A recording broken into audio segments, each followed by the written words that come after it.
नमस्कार दोस्तों, मैं हूं राकेश कुमार और हमारे यूट्यूब चैनल में आपका फिर से स्वागत है। जैसा कि पिछले एपिसोड में हमने बात की थी कि भाई क्वाड्रेटिक इक्वेशन क्या होता है। अब इस एपिसोड में हम ये बात करने वाले हैं कि क्वाड्रेटिक इक्वेशंस का सॉल्यूशन कैसे निकाला जाए। तो दोस्तों, क्वाड्रेटिक इक्वेशन के सॉल्यूशंस निकालने के लिए आपके पास मेथड है। तो खासकर मेरे पास दो मेथड हैं। एक मेथड बोलते हैं बाई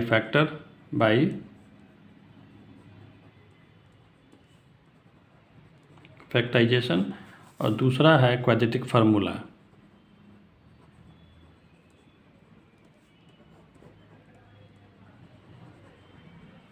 तो यहाँ से क्वाड्रेटिक फार्मूला एक रेडीमेड फार्मूला है जहाँ से आप क्वाड्रेटिक इक्वेशंस को सीधा सॉल्व कर सकते हैं। और उससे पहले हमारे पास एक तरीका ये होता है कि हम उसको फैक्टराइज करके क्वाड्रेटिक इक्वेशन को सॉल्व करें। तो जैसा कि आपको पता है कि क्वाड्रेटिक इक्वेशन होता है ax² plus bx plus c equal to 0 के फॉर्म में। अब इसी में एक क्वाड्रेटिक इक्वेशन ये है, जैसे मान लीजिए कि 6x² minus x minus 2 is equal to 0, ये क्वाड्रेटिक इक्वेशन है। अगर आप इन दोनों इक्वेशंस का कंपैरिजन करें तो आप देखेंगे कि x² के साथ वाला टर्म यहाँ a है, यहाँ 6 है, यानी कि a इक्वल टू है आपका 6, b इज इक्वल टू है आपका -1 और c इज इक्वल टू है -2। तो इस तरह से देखें। अब जब थोड़ा सा मैं अभी आपको ये एक्सप्लेन कर देता हूँ कि ये दोनों का कंपैरिजन करने के अलावा आप इसको ऐसे भी कर सकते हैं कि आप इसको लिखिए 6x², बीच में प्लस डालिए, प्लस -1 यहाँ लगाइए, x प्लस -2। अब इन दोनों का सीधा सीधा कंपैरिजन अगर आप करेंगे तो a के जगह पे 6 मिलेगा, b के साथ देखें b की जगह पे -1 है और c के जगह पे आपके पास -2 है। This is equal to 0। अब हमारा जो काम है वो ये है कि इसका सॉल्यूशन करना है। तो आप क्या, मैं आपको एक सीधा तरीका बता रहा हूँ कि आप इस इक्वेशन को नीचे लिखिए 6x² minus x minus 2 is equal to 0। यही इक्वेशन है हमारा।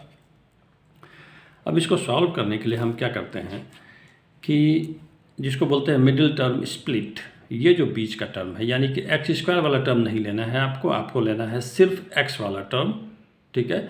और फर्स्ट टर्म जिसमें x² है और लास्ट टर्म जिसमें कांस्टेंट है, उन दोनों को मल्टीप्लाई करके आप यहाँ पे रखिए।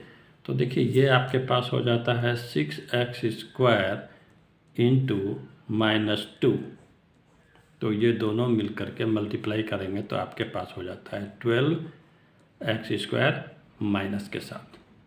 अब जो मिडिल टर्म है, बीच वाला टर्म, आप उसको वहाँ से पकड़िए और यहाँ पे लिखिए -x और इस मिडिल वाले टर्म को दो पार्ट में डिवाइड करना है आपको, ऐसा कि मल्टीप्लाई करने पे -12x² आ जाए और जोड़ने पे -x आ जाए, ठीक है।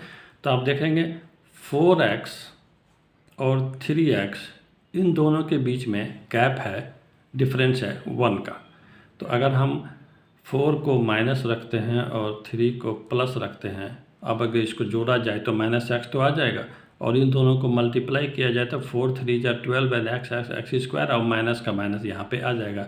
तो ये यहाँ पे आके मामला सेट हो गया। मल्टीप्लाई करने पे -12x² आ रहा है और जोड़ने पे -x आ जाएगा। तो मिडिल टर्म में इसके जगह पे ये दोनों चीज़ों को आपको डालना है। तो ये हो जाता है 6x² minus 4x plus 3x minus 2 is equal to 0। अब इन दोनों का पेयरिंग कर लीजिए और इन दोनों का भी आप पेयरिंग कर सकते हैं। इन दोनों को पेयर करके इसमें से कांस्टेंट अगर निकाला जाए और यानी कि कॉमन फैक्टर इसका अगर बाहर किया जाए तो 2x तो बाहर निकल जाएगा, यहाँ बचेगा 3x माइनस 2 बचेगा यहाँ पे।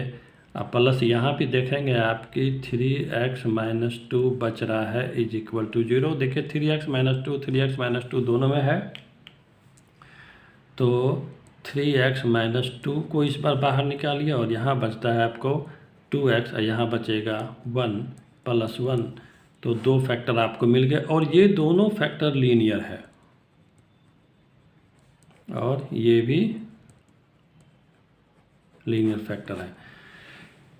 तो सॉल्यूशन फैक्टराइज करने के बाद दिस इज इक्वल टू 0, ये दो लीनियर फैक्टर में आपका जो एक्सप्रेशन था 6x² माइनस x माइनस 2, ये दो लीनियर फैक्टर्स में टूट गए। अब 1 बाई 1 अगर 3x minus 2 is equal to को 0 रखा जाए तो यहाँ से x इक्वल टू आएगा 2/3, और अगर 2x प्लस 1 को 0 रखा जाए तो यहाँ से आएगा x इक्वल टू -1/2। आप इसको अल्फ़ा कह सकते हैं और इसको आप बीटा कर सकते हैं। तो alpha is equal to 2/3 and beta equal to -1/2।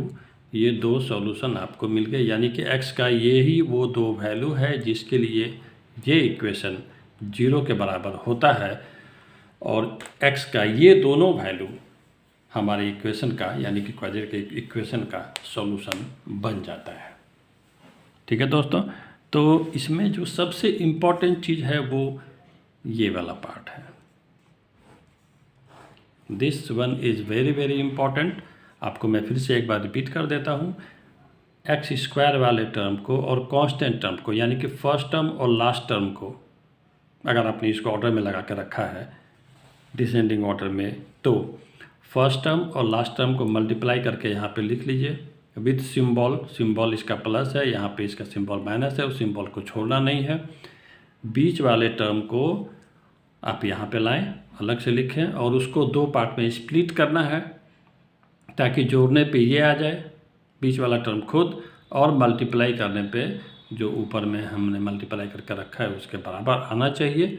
और अगर ये ऐसा हो जाता है, थोड़ा सा आपको इसमें मेहनत करना पड़ सकता है, कभी कभी नंबर्स नहीं दिखते भाई किसको मल्टीप्लाई करने पे क्या आता है। तो अगली क्लास में हम आपको ये भी ट्रिक बताएंगे कि अगर आपको एट ए फर्स्ट ग्लैंस अगर वो नंबर आपको नहीं दिखता है तो फिर और क्या रास्ता है हम उसका सॉल्यूशन कर पाएँ, या उसके सॉल्यूशन को करने का फिर हमारे पास क्या रास्ता बचता है। तो चलिए, अपने इसको थोड़ा सा आपको प्रैक्टिस करना पड़ेगा, थोड़ा सा आप इसको प्रैक्टिस कर लें। ये बहुत महान ट्रिक है नहीं, एकदम आसान सा तरीका है, and you can become a master of this middle term split. And इस तरह से आपको क्वाड्रेटिक इक्वेशन का फैक्टराइजेशन मेथड से या मिडिल टर्म स्प्लिट मेथड से सॉल्यूशन करने का एक तरीका आपको आराम से मिल जाएगा। चलिए, धन्यवाद।